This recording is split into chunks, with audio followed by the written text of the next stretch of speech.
everyone, welcome back once again in the series of important topic of inorganic chemistry. Myself Baldev, and our today's topic is thermal stability of inorganic compounds. Thermal stability of inorganic compound. In the last lectures, in some previous lecture of this inorganic series, we have learned about application of Fajan's rule. The last lecture we learned about inert pair effect. The second last was our Fajan's rule. Basically, that part is basically tells us how to calculate the covalent nature in ionic compounds. Okay, in this lecture we'll complete thermal stability. See, ionic compounds कितने ज़्यादा stable होते हैं basically इस chapter में हम लोग इस topic में बेसिकली इस लेक्चर में हम लोग सीखेंगे. अगर जो आपने फजान रूल पहले नहीं देखा है तो I recommend you to please go and watch first फजान रूल पार्ट 1 एंड पार्ट 2. आपको और समय मिलता है तो उससे बढ़िया वीडियो है इनर्ट पेयर इफेक्ट देखिए. उसके बाद यहाँ ये सीरीज बेसिकली है इनऑर्गेनिक में इंटरेस्ट शिफ्ट लाने के लिए. मैंने आपको पहले बताया था कि इनऑर्गेनिक की मैं सीरीज स्टार्ट इसलिए किया हूं ताकि आपका एक शिफ्ट लाया जाए इनऑर्गेनिक में, एक इंटरेस्ट क्रिएट किया जाए. और वाकई में बहुत शानदार टॉपिक है, बहुत ही इंटरेस्टिंग है इनऑर्गेनिक. बहुत सारी चीजें हैं जिसमें अगर आप समझ जाएं तो लॉजिकली बहुत सारे क्वेश्चन आप जेई के या नीट के अटेम्प्ट कर सकते हैं. Okay, so one of the topic of inorganic chemistry is thermal stability. Basically ये टॉपिक एस ब्लॉक से बिलोंग करता है, लेकिन हम लोग केमिकल बॉन्डिंग में फजान्स रूल के थ्रू यहां पे पहुंचेंगे. ठीक है, तो थर्मल स्टेबिलिटी नाम से किया थर्म मींस होता है बेटा हीट के अगेंस्ट जो क्या हो स्टेबल हो. मींस हीट देने से जो टूटे ना जल्दी स्टेबल हो उसको बोलेंगे वो थर्मली स्टेबल है. मींस स्टेबल अगेंस्ट हीट के अगेंस्ट क्या हो स्टेबल हो. हीट देने से वो इजीली ब्रेक डाउन ना हो. अगर जो हीट देने से वो इजीली ब्रेक डाउन हो जाएगा तो थर्मल स्टेबिलिटी उसकी क्या होगी, कम होगी. ओके, तो देखिए बेसिकली हम लोग बात कर रहे हैं आयनिक कंपाउंड्स की. तो ये बेसिकली एक तरह से क्या है, एप्लीकेशन ही है किसका, फजान्स रूल का.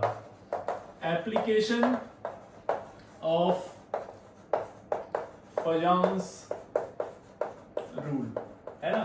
फजान्स रूल की एप्लीकेशन ये बेसिकली कुछ खास नहीं है. ये जरा समझते हैं एक एक करके.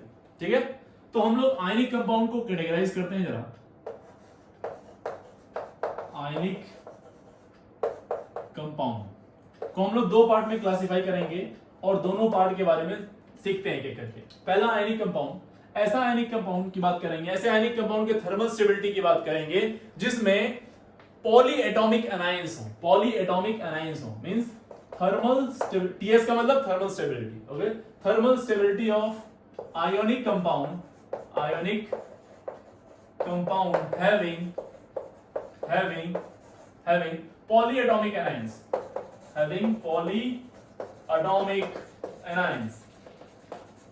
polyatomic anion हो उनकी बात करेंगे. और दूसरी बात करेंगे हम लोग thermal stability of ionic compound having monoatomic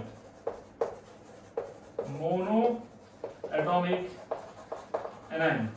एकदम लास्ट में जब इसको हम लोग पूरी तरह से खत्म कर रहे होंगे तो हम आपको एक सिंपल सी ट्रिक बताएंगे. इतनी इजी ट्रिक जिससे आपको लगेगा कि आप एक सेकंड में क्वेश्चन धड़ाधड़, आपको बस क्वेश्चन देखना है और ऑप्शन देखना है, टिक करना, आगे बढ़ जाना है. पर पहले हम लोग समझेंगे कि ये कैसे होता है. ठीक है, अब ये नहीं कि आपने लेक्चर को लास्ट में सीधे स्किप किया और लास्ट वाला ट्रिक देखा और आगे बढ़ गए. नहीं, बहुत सारी चीजें ऐसी भी हो सकती हैं जो आपको चोट पहुंचा देंगी, बीच का पूछ लिया. तो इसीलिए लेक्चर में पूरी तरह से बने रहिए. Okay, thermal stability of ionic compound having polyatomic anion. Polyatomic का मतलब क्या होता है, पॉली मतलब मोर देन वन. ओके, जिसमें एक से ज्यादा एनायंस हो, एक से ज्यादा एटम हो. तो ऐसे कौन से होंगे पॉलीएटॉमिक में, ऐसे कौन कौन से आ जाएंगे बताओ. ऐसे अपने पास क्या है, अपने पास इस तरह आ जाएगा सल्फेट SO4 पे 2- देखो पॉलीएटॉमिक एनायन है ये. और बताओ नाइट्रेट NO3 पे माइनस और कार्बोनेट आयन CO3 पे माइनस और बाइकार्बोनेट. ये सब एक्सेट्रा, ये सब किसमें आ जाएंगे, पॉलीएटॉमिक में. मोनोएटॉमिक में क्या आ जाएगा, मोनोएटॉमिक में F- Cl- Br- I-, oxygen पे 2-, नाइट्रोजन पे 3- एक्सेट्रा, ये सब आ जाएगा. ठीक है, तो ये हमको बोलेंगे मोनोएटॉमिक एनायन. ठीक, एक रफ आइडिया ले लीजिए. थर्मल स्टेबिलिटी जो मोनोएटॉमिक की होती है बेटा, thermal stability is directly proportional to lattice energy. क्या लैटिस एनर्जी। मींस क्या कह रहे हैं, थर्मल स्टेबिलिटी, लैटिस एनर्जी जितनी ज्यादा होगी वो सिस्टम थर्मली उतना ज्यादा स्टेबल होगा। क्या होता है डिटेल में पढ़ेंगे। और ये जो होता है ये वाला पार्ट, इसकी जो थर्मल स्टेबिलिटी होती है, it is inversely proportional to polarising power.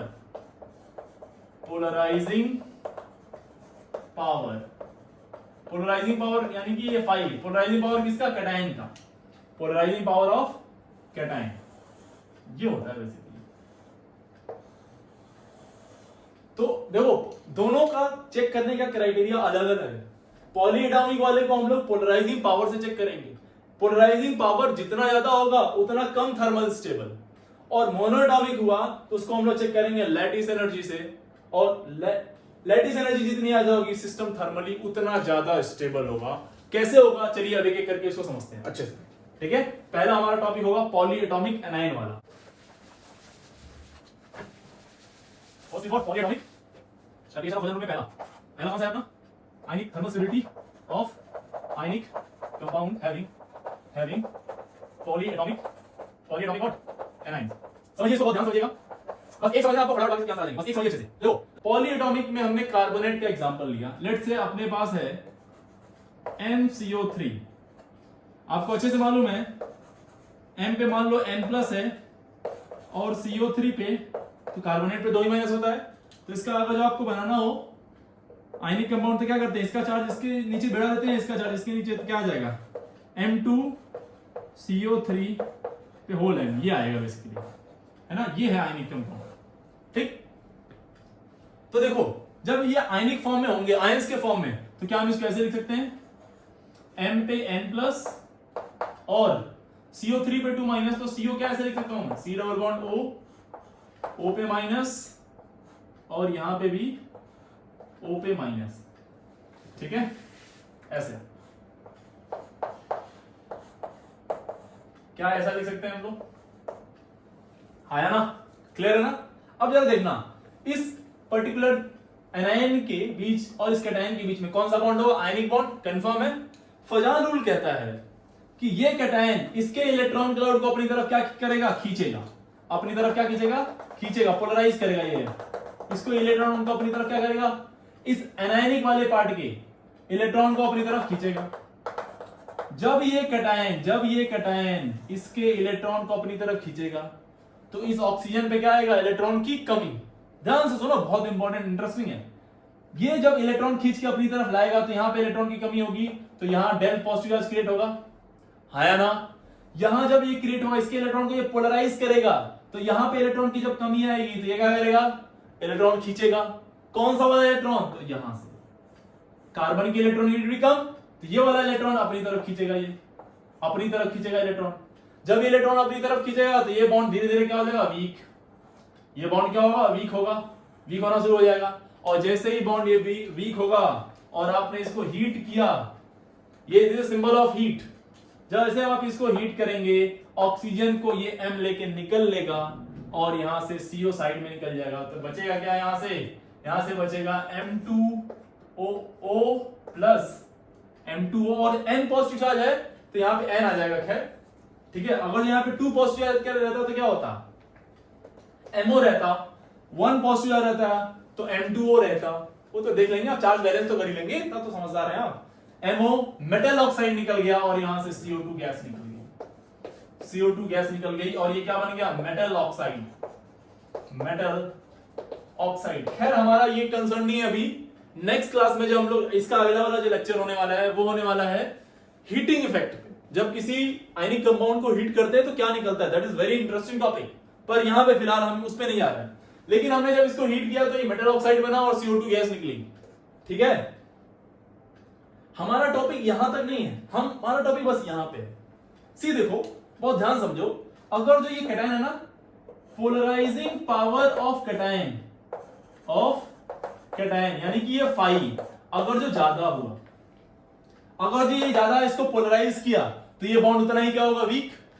ये बॉन्ड जितना वीक होगा उतना मतलब जितना ज्यादा पोलराइजिंग पावर, उतना ज्यादा इलेक्ट्रॉन खींचेगा अपनी तरफ, उतना ज्यादा ये बॉन्ड वीक होगा। और जितना ज्यादा ये बॉन्ड वीक होगा उतना इजीली टूट जाएगा। अरे हाँ या ना, यानी पोलराइजिंग पावर ऑफ कैटायन जितना ज्यादा ये बॉन्ड उतना जल्दी टूटेगा, जितना जल्दी ये टूटेगा उतना जल्दी ये बनेगा। अरे हाँ या ना, जितना जल्दी ये टूटेगा उतना जल्दी ये बनेगा, और जितना जल्दी वो बनेगा उतना कम वो थर्मली स्टेबल, यानी कि थर्मल स्टेबिलिटी उतनी कम, थर्मल स्टेबिलिटी उतनी ही कम। पोलराइजिंग पावर जितना ज्यादा, थर्मल स्टेबिलिटी उतनी कम।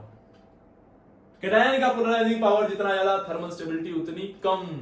अरे हाँ है ना। और फजान रूल में हम अच्छे से पढ़ चुके हैं कि कौन से कैटायन का पोलराइजिंग पावर ज्यादा होता है और कौन से कैटायन का पोलराइजिंग पावर कम होता है। मेरे लाल बहुत अच्छे से पढ़े हैं, याद तो होगा ही आपको। अब जरा समझिए ध्यान से।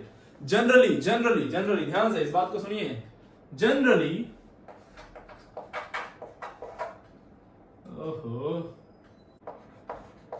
जनरली तो क्या होता है, जनरली एस ब्लॉक एलिमेंट्स, कौन से बेटा, एस ब्लॉक एलिमेंट ही आयनिक कंपाउंड बनाते हैं। एस ब्लॉक एलिमेंट ही क्या बनाते हैं, आयनिक कंपाउंड। कौन कौन से, देखो तो ध्यान से।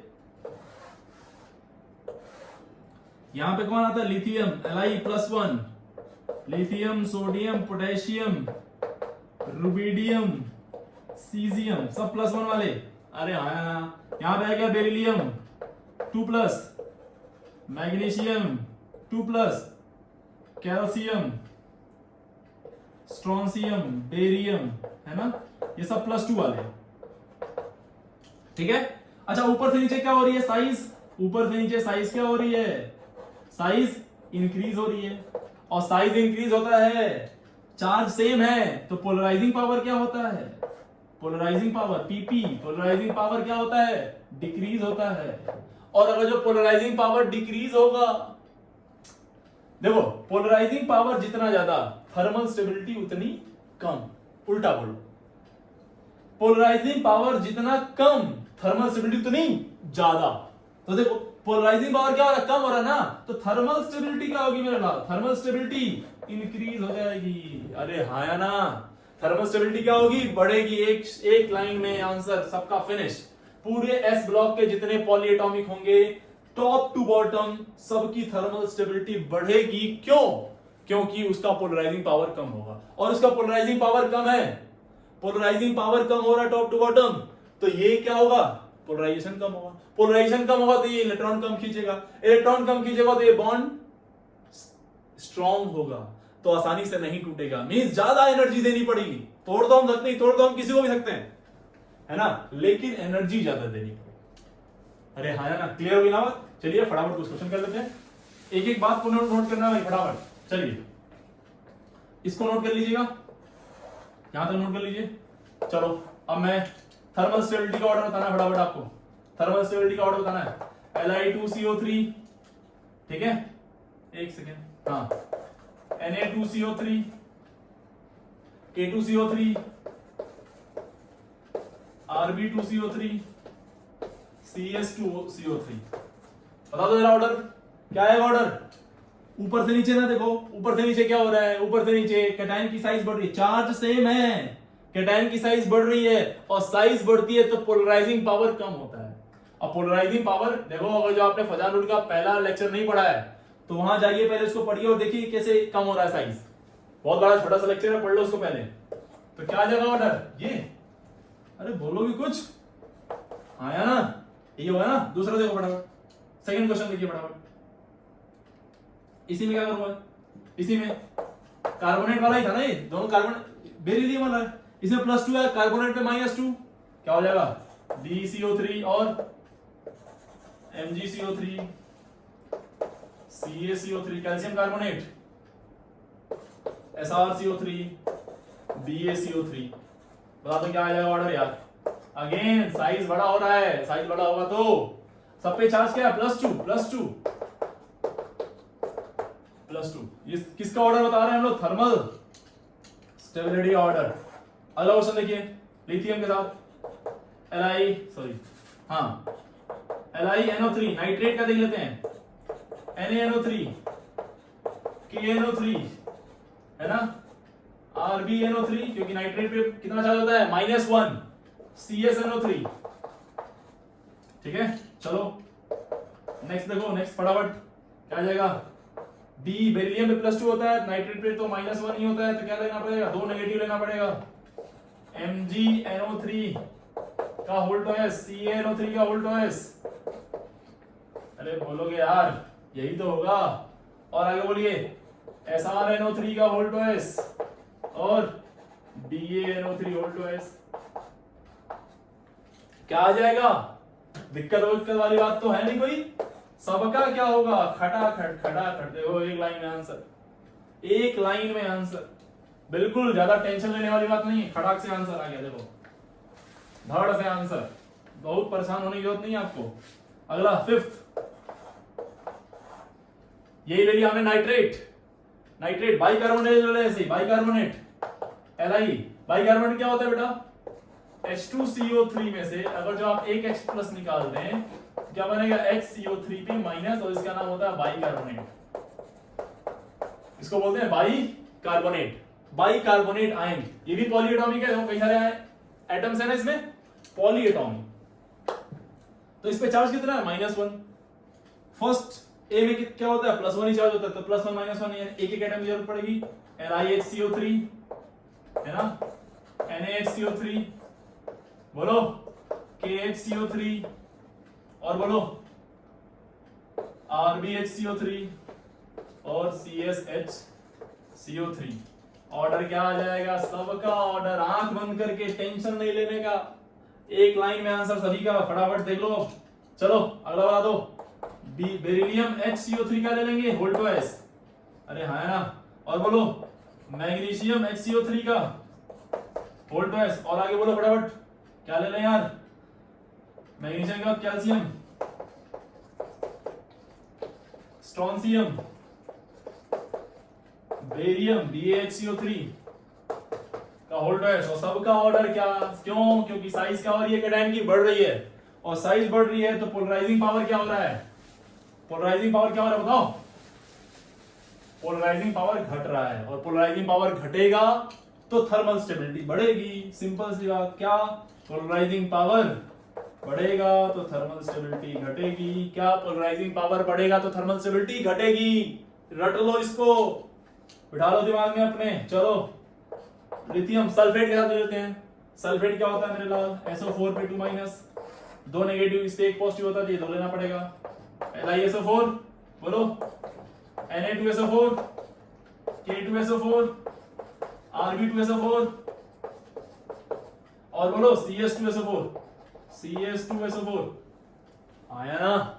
और ले लें बेरिलियम के साथ, बेरिलियम पे +2 और सल्फेट पे -2, एक एक एटम से काम चल जाएगा। DeSO4, MgSO4 है ना, CaSO4 और SrSO4 एंड DaSO4। और सभी की कहानी क्या है, साइज बढ़ रहा है, साइज बढ़ रहा है, साइज बढ़ रहा है। बस एक लाइन में आंसर, खटाखट खटाखट खटाखट। ये सारे क्वेश्चन पूछे जाते हैं मेरे लाल, ये सब क्वेश्चन पूछे जाते हैं, और जब पूछे जाएंगे और वहां पे आप मुंह बना के बैठ जाएंगे तो कहानी हो जाएगी फिल्मी, आपकी फिल्मी कहानी ना हो, इसीलिए हमने आपको ये डिटेल में पढ़ा दिया। Thermal stability of polyatomic anions, thermal stability of ionic compound having polyatomic anions. अब इसी में थोड़ा सा और देखिए, थोड़ा सा और।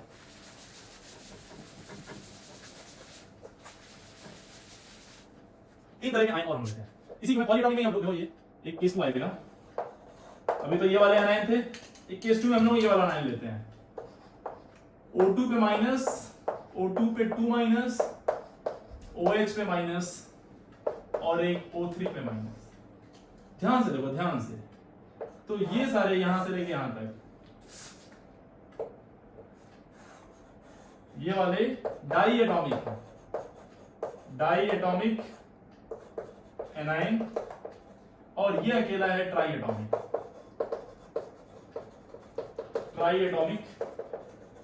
एनायन, है ना।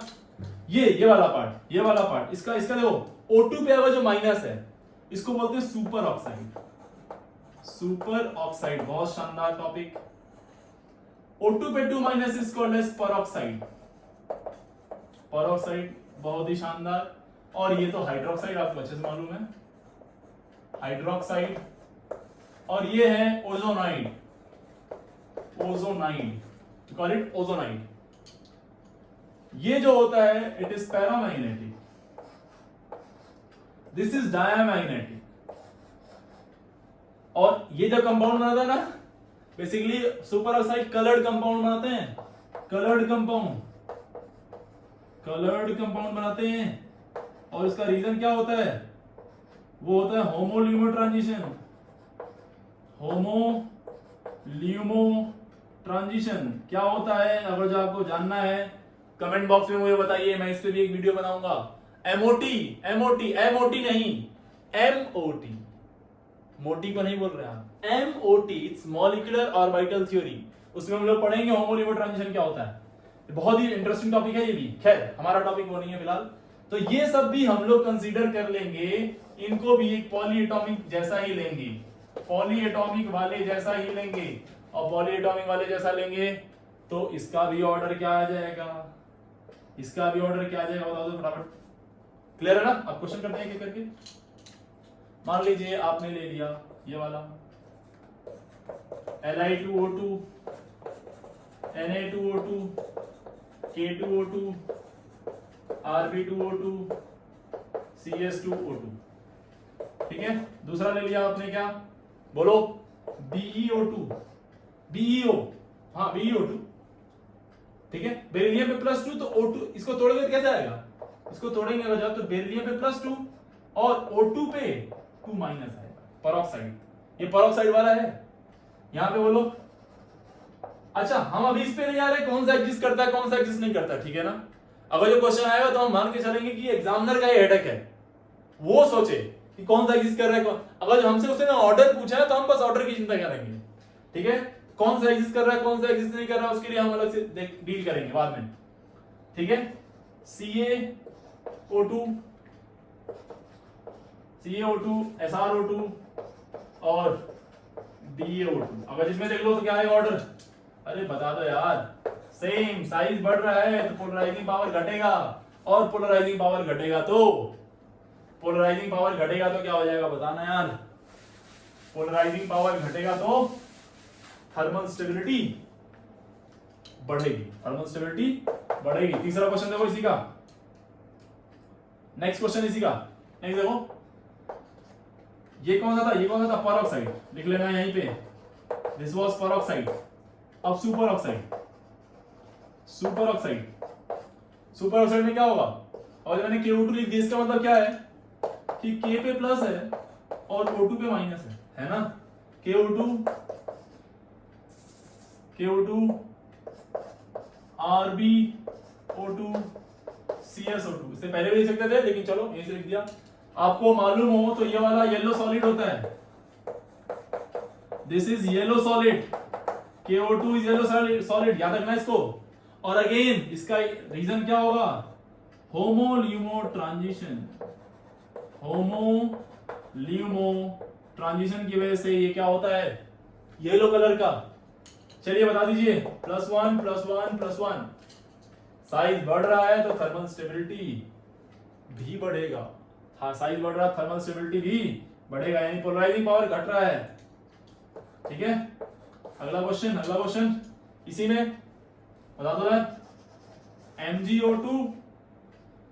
MgO2 का होल ट्वाइस हो जाएगा। अब ये एग्जिस्ट करता है नहीं करता, हम अगेन कह रहे हैं उस पर हम चिंता नहीं करेंगे। CaO2 का होल ट्वाइस, बोलो दोनों में कौन सा हो जाएगा, ये वाला आया ना। चलो अगला हाइड्रोक्साइड, अगला कौन सा है, हाइड्रोक्साइड। हाइड्रोक्साइड में बोल दो यार, LiOH, NaOH, KOH, RbOH, CSOH। Hydroxide की स्टेबिलिटी क्या होगी, same same same same same same. Thermal stability क्या होगी हाइड्रोक्साइड की, एकदम एज इट इज।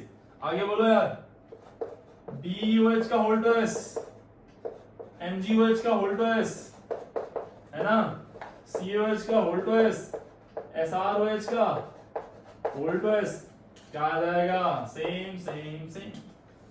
कुछ चिंता नहीं करना, सब खटाखट फटाखट आंसर। बस की पॉइंट याद रखने का क्या, जब भी पॉलीएटॉमिक एनायंस आएंगे तो पोलराइजिंग पावर के इनवर्सली प्रोपोर्शनल होगी थर्मल स्टेबिलिटी। पोलराइजिंग पावर के इनवर्सली प्रोपोर्शनल होगी थर्मल। नेक्स्ट ओजोनॉइड, देखो ध्यान से, एक्चुअली ये नाम से आते हैं और ऐसे जब आएंगे तब आपसे नहीं बनते हैं। अभी तो आपको लग रहा है सर बहुत ही आसान है, ये तो हद घटिया टॉपिक, हद इजी टॉपिक। इजी सब बनाया गया है मेरे लाल, इसीलिए मैं बोला देखो कितना आसान है, एकदम देखा और आंसर मारा। आपको लगता है क्या इसमें सोचने के लिए भी कुछ है, कैलकुलेशन करने के लिए कुछ है? अरे आप क्वेश्चन देखेंगे, आंसर देखा, 4 ऑप्शन देखा, टिक किया, आगे बढ़ा। आ रहा है तो ठीक है, नहीं आ रहा तो सोचने का कोई गुंजाइश नहीं रहता इसमें। इसीलिए इनऑर्गेनिक सबसे बेस्ट भी होती है। बहुत जल्दी क्वेश्चन देखा और आंसर टिक किया और आगे बढ़ जाए, खटाखट 2 सेकंड 1 सेकंड का आंसर है सब। चलो ओजोनाइड वाला बोलो, KO3 और बोल दो RbO3 है ना, कौन सा हो जाएगा बेटा? ये वाला। अरे हाँ है ना। और अब आपने ले लिया CaO3 तो वोल्टेज लेना पड़ेगा। और मैग्नीशियम का कैल्शियम, कैल्शियम का कौन सा? स्ट्रोंशियम SrO3 का वोल्टेज तो कंफर्म है ये आ गया। ठीक है ना। तो उम्मीद है आपको ये समझ में आ गया होगा कि जब पॉलीएटॉमिक एनायंस होंगे तो थर्मल स्टेबिलिटी उनकी कैसे निकालेंगे। बहुत इजी है ना। अब आते हैं बात मोनोएटॉमिक की। अब बात कर लेते हैं, चलिए, thermal stability of ionic compound having not polyatomic, having what, इसको डालते हैं, having monoatomic anions, having monoatomic anions. ठीक है, चलिए सुनिए, इसकी कहानी थोड़ी सी अलग है। ये लैटिस एनर्जी पे डिपेंड करता है। इसका हमने बोला था thermal stability is directly proportional to lattice energy. Lattice energy, ठीक है। चलो समझ लो ध्यान से, इसमें क्या होता है देखो, बहुत अच्छे समझना। देखो एक मेटल है, मान लो मेटल पे कुछ पॉजिटिव चार्ज है और एक एनायन है, ठीक है, एक एनायन है, उस पे नेगेटिव चार्ज है, ठीक है, या X ले लो, X। जब दोनों पास आते हैं बेटा, आपने आयनिक में पढ़ा हुआ है, केमिकल बॉन्डिंग में पढ़ा हुआ है, जब एक कैटायन और एक एनायन पास आते हैं, ठीक है, जब पास आएंगे तो कैटायन और एनायन नेगेटिव चार्ज है ना, एक पॉजिटिव और एक नेगेटिव, ऑपोजिट चार्जेस। जब ये पास आएंगे, जब पास आएंगे तो अट्रैक्शन से पास आएंगे।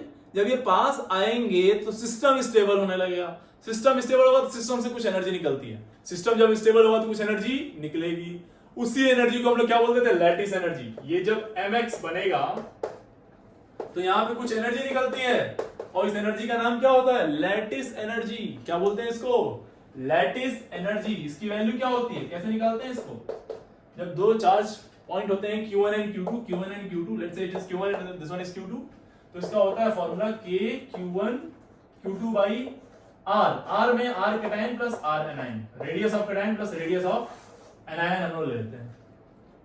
समझना ध्यान से, समझना, ठीक है। तो जब इन्होंने क्या हुआ, जब ये क्या हुआ, जब ये पास आए तो एनर्जी निकली, और जो जितनी एनर्जी निकली है ये M और ये X माइनस, जब पास आया तो इनके बीच में एक बॉन्ड बना। जब एनर्जी निकली तो इनके बीच में एक बॉन्ड बना, और ये बॉन्ड कौन सा है? Ionic bond.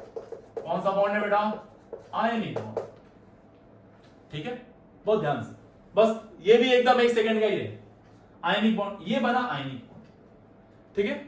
पहले, इससे पहले कोवेलेंट बॉन्ड टूट रहा था, अभी लेकिन आयनिक बॉन्ड टूटने के चांसेस हैं। अभी ये टूटेगा क्योंकि एक ही एनायन है। एनायन में और ज्यादा एटम्स नहीं है कि हम दूसरे वाले एटम को तोड़ लें, नहीं, यही बॉन्ड तोड़ना पड़ेगा, मजबूरी है अपनी।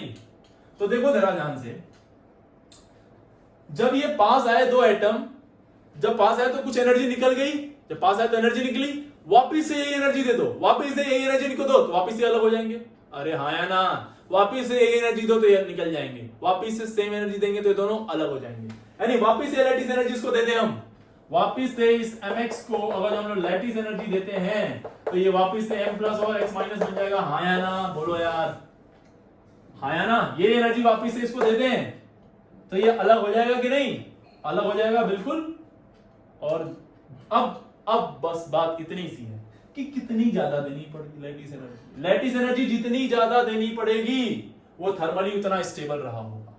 लैटिस एनर्जी जितनी ज्यादा देनी पड़ेगी वो थर्मली उतना स्टेबल रहा होगा, हाँ या ना? ठीक है, तो यहां से क्लियर होता है कि thermal stability is directly proportional to lattice energy, is directly proportional to lattice energy. Lattice energy किसके प्रोपोर्शनल है? चार्ज Q1 Q2 के, यानी चार्ज जितना ज्यादा होगा लैटिस एनर्जी उतनी ज्यादा होगी। या फिर एनर्जी प्रोपोर्शनल किससे होगा? R कैटायन और R एनायन के। बहुत ही बेहतरीन टॉपिक। एनर्जी प्रोपोर्शनल किससे होगा? Radius of cation plus radius of anion के। अगर जो चार्ज सेम हो गए तो रेडियस देखेंगे, अगर सेम पीरियड के एलिमेंट है तो चार्ज देख लेंगे। इन दोनों को मिला जुला के हम लैटिस एनर्जी देख लेंगे। लैटिस एनर्जी जितनी ज्यादा होगी, यानी कि जब वो मिले होंगे तो एनर्जी बहुत ज्यादा निकली होगी, तो उतनी ही ज्यादा एनर्जी देख के उनको अलग करना पड़ेगा। क्लियर हो गई ना ये बात? अब जरा समझो ध्यान से। अब यहां से कंक्लूड कर लेते हैं, चलो ठीक है। जब आप टॉप टू बॉटम आएंगे तो चार्ज तो सेम है, यानी ये चार्ज तो सेम है। एस ब्लॉक ही बनाएंगे आयनिक कंपाउंड, चार्ज तो सेम है। चार्ज सेम होगा तो हम किसको देखेंगे? साइज को। और ऊपर से नीचे आने पे साइज क्या हो रही है? इंक्रीज हो रही है भाई। साइज इंक्रीज होगी यानी ये कैटायन की साइज बढ़ रही है, एनायन तो फिक्स होगा। और साइज ऑफ कैटायन अगर जो बढ़ रहा है, साइज ऑफ कैटायन अगर जो बढ़ रहा है तो वैल्यू क्या होगी? घटेगी। ओवरऑल वैल्यू क्या होगी? घटेगी। यानी लैटिस एनर्जी में अगर जो ये है K Q1 Q2 by R cation plus R anion है ना, और ये वैल्यू बढ़ रही है, ये वैल्यू बढ़ रही है, तो ओवरऑल वैल्यू क्या होगी? घटेगी। जितनी बड़ी वैल्यू से डिवाइड करोगे ओवरऑल वैल्यू उतनी छोटी होती जाएगी, तो लैटिस एनर्जी क्या होता जाएगा? कम होता। यानी कि जैसे जैसे size of cation size increase होगा, लैटिस एनर्जी क्या होगी? लैटिस एनर्जी डिक्रीज होगी। और लैटिस एनर्जी डिक्रीज होगी तो थर्मल स्टेबिलिटी भी डिक्रीज होगी। थर्मल स्टेबिलिटी भी डिक्रीज होगी। उम्मीद है आपको बहुत अच्छे समझ में आ गया होगा, है ना? क्लियर है ना? तो अब खटाखट क्वेश्चन करते हैं और फटाफट इसको फिनिश करते हैं।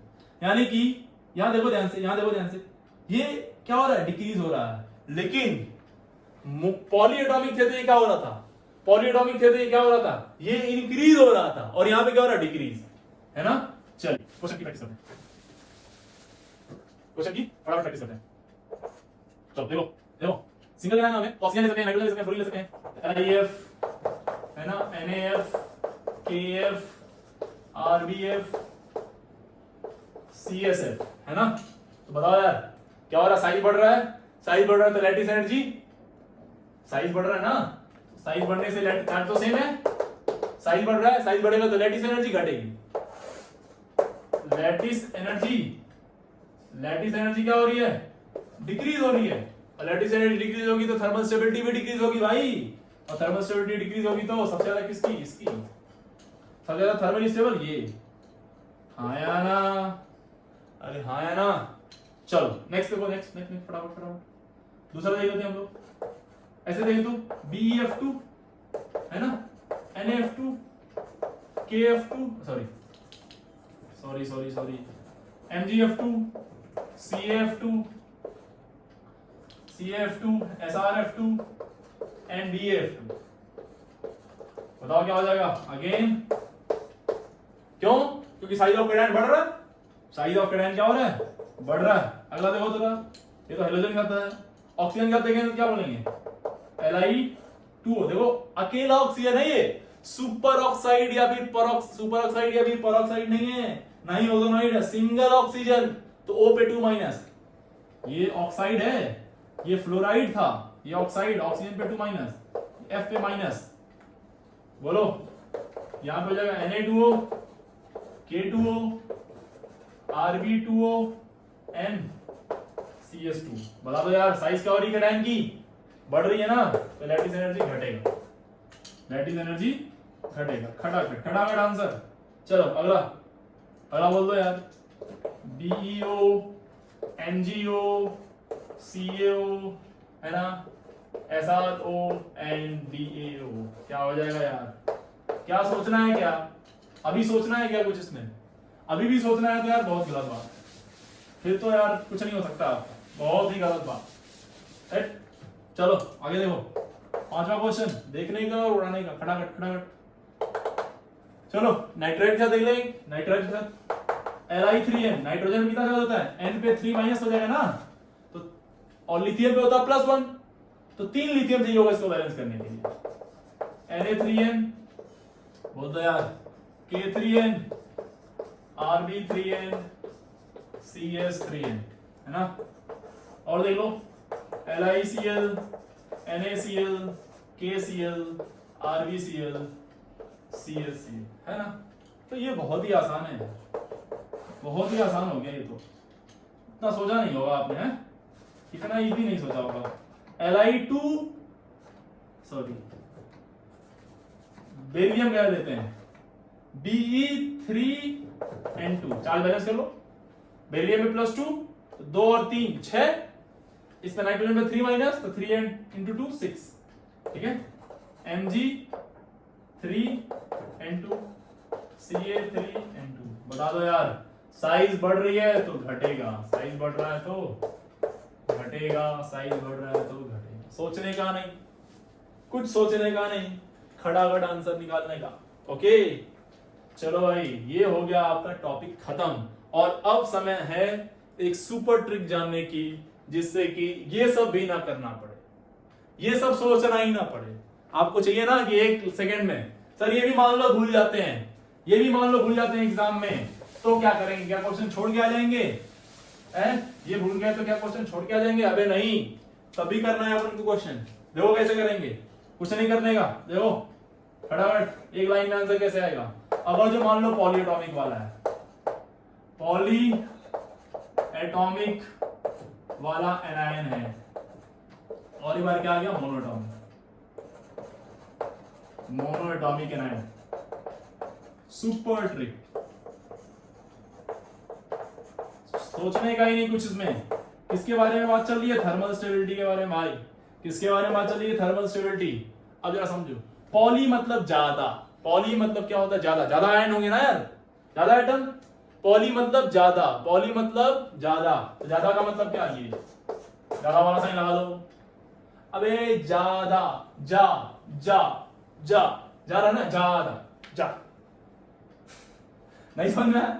ये ज्यादा हो रहा है भाई, बढ़ रहा है, यानी टॉप टू बॉटम क्या होता था? बढ़ता था नीचे, है ना। और मोनो एटॉमिक तो कम कम कम। ये डिक्रीजिंग का साइन है ना, और ये इंक्रीजिंग का साइन है। ये किसका साइन है? डिक्रीजिंग ऑर्डर का, और ये इंक्रीजिंग ऑर्डर का। देखो तो, ये इंक्रीजिंग ऑर्डर का साइन है। ज्यादा मतलब इंक्रीजिंग, और मोनोटोनिक मतलब कम है ना, कम एटम है इसके पास, तो ये डिक्रीजिंग। सिंपल, अपन को ये याद रखना है। और अगर जो भूल गए मेन ट्रिक, तो ये याद रखेंगे। और ये भी भूल गए अगर ये भी भूल गया तो क्या करेंगे यार, फिर तो कमा रहेंगे ना, छोड़ देंगे क्वेश्चन को, डायरेक्ट टेंशन नहीं लेने का। लेकिन यार मुझे नहीं लगता आप इतना पढ़ने के बाद अब इसको भूलोगे, ठीक है। तो प्लीज आई होप आप इसको याद रखेंगे। This is thermal stability of ionic compound. अगर जो आप इजाजत दें थोड़ा सा और पढ़ा दूं मैं, है एक छोटा सा टॉपिक, छोटा सा जरा देखना। ये तो किसकी बात हो रही थी? आयनिक कंपाउंड की ना। कोवेलेंट कंपाउंड की बात करते हैं। Thermal stability of covalent compound. अगर जो कोवेलेंट कंपाउंड होगा तो वो थर्मली स्टेबल कितना होगा? तो ध्यान दो। अगर जो कोवेलेंट कंपाउंड रहेगा तो आयन जैसे कोई चीज नहीं रहेगा, आयन जैसा कोई चीज नहीं होगा, तो पोलराइजिंग पावर वाली जैसे कोई चीज की बात नहीं करेंगे, पहली बात। और दूसरी बात, लैटिस एनर्जी की बात नहीं करेंगे। तो यहां पे जो थर्मल एनर्जी होती है, it is directly proportional to bond energy. Simply it is directly proportional to bond energy. Means जब दो एटम आएंगे, आपस में बॉन्ड बनाएंगे, तो बॉन्ड बनाते समय जो एनर्जी निकलती है उसी को बोलते हैं बॉन्ड एनर्जी। आप लैटिस एनर्जी से कंपेयर कर सकते हो, बट यहाँ पे हम लोग कोवेलेंट बॉन्ड बना रहे हैं, तो कोवेलेंट बॉन्ड की एनर्जी की बात करेंगे, है ना। वापस से वही बॉन्ड एनर्जी दे दो तो टूट जाएगा। अब जितना अच्छा बॉन्ड बनेगा, ऑब्वियसली थर्मल स्टेबिलिटी इतनी बढ़िया। तो जैसे क्वेश्चन इसी से कर लेते हैं, जैसे HF, HCl, HBr, HI, बताओ ये ज्यादा अच्छा बॉन्ड बनेगा क्या? यस। ये देखो, इसकी 1s और इसकी 2p ऑर्बिटल मिलके बॉन्ड बना रही है। इसमें इसकी 1s और इसकी 3p, इसकी 1s और 4p, इसकी 1s और 5p। यहां देखो साइज बढ़ रहा है ना, तो बॉन्ड लेंथ जितना ज्यादा होगा उसको तोड़ना उतना इजी होगा। बॉन्ड लेंथ जितना ज्यादा होगा उसको तोड़ना उतना आसान होगा। तो बताओ यार कौन सा थर्मल स्टेबिलिटी की बात कर रहे हैं? थर्मल स्टेबल कौन होगा? ये जो बॉन्ड स्ट्रॉन्ग उसको तोड़ना उतना मुश्किल। क्लियर ना? दूसरा देखो H2O, H2S, H2Se, बता दो अगेन यही, अरे हाँ है ना। तीसरा दे दो CH4 और SiH4, of course CH4, of course CH4। ठीक है, ठीक है, क्लियर है? अब जरा देखना एक दो क्वेश्चन और, एक दो क्वेश्चन और देख लो इसी में। देखो जरा एक क्वेश्चन ये देखना, बहुत इंपॉर्टेंट क्वेश्चन है, थोड़ा सा प्यारा क्वेश्चन, शायद आप फंस जाए इसमें, है ना? देखिएगा ये बेंजीन है और ये साइक्लोहेक्सेन है, तो आपको लग सकता है, आप पहले खुद से लगाइए, हो गया?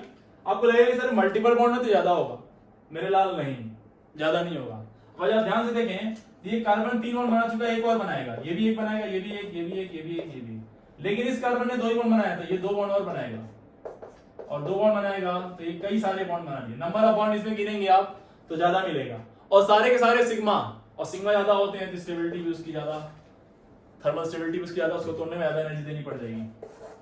फिफ्थ क्वेश्चन देखिए, फिफ्थ क्वेश्चन बहुत ही प्यारा क्वेश्चन, ये देखो ध्यान से देखना इसको, CO2 NSiO2, CO2 NSiO2। अभी तक आपने जो ऑर्डर पढ़ा उसके हिसाब से लग रहा है ये होगा, लेकिन ये गलत है, ये नहीं होगा। ये बहुत इंपॉर्टेंट क्वेश्चन है, ये दोनों ही इंपॉर्टेंट क्वेश्चन है। देखो वैसे C डबल बॉन्ड हो, इसमें ये इस फॉर्म में होता है, लेकिन ये बेटा ये इस फॉर्मेट में नहीं होता है। SiO2 इस तरह से एग्जिस्ट नहीं कर पाता है, क्योंकि सिलिकॉन कभी भी p ऑर्बिटल से ओवरलैप करके ऑक्सीजन के पाई बॉन्ड बना ही नहीं पाता है। साइज का बहुत डिफरेंस आ जाता है। केमिकल बॉन्डिंग बहुत अच्छे से पढ़ा होगा आपने, नहीं पढ़ा होगा तो हम पढ़ाएंगे, टेंशन लेने की जरूरत नहीं है आपको कुछ भी।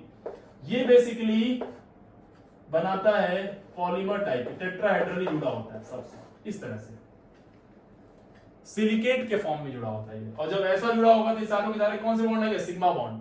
और सिग्मा बॉन्ड आएंगे तो आंसर ये ना हो कि इस 4 बॉन्ड इसके पास भी है, 4 बॉन्ड इसके पास भी है, लेकिन ये सारे सारे सिग्मा, और सिग्मा होंगे तो बोलो ये आगे जुड़ेगा, वापस आगे बढ़ता जाएगा। ऐसे नेटवर्क होता है ना, एक नेटवर्क सॉलिड होता है ये। सिलिकेट्स बेसिकली जो छप्पर ऊपर लगाते हैं लोग, शीट होती है जो वो सब बनाई जाती है, जो वॉल पे टिकाते हैं उसको, देखा होगा आपने, वो इस ऐसे ऐसे होती है, 2D शीट, 3D शीट, बहुत सारी होती है। सिलिकेट्स के बारे में एक अलग से हम आपको लेक्चर देंगे, इसको पढ़िएगा, बहुत इंटरेस्टिंग टॉपिक है।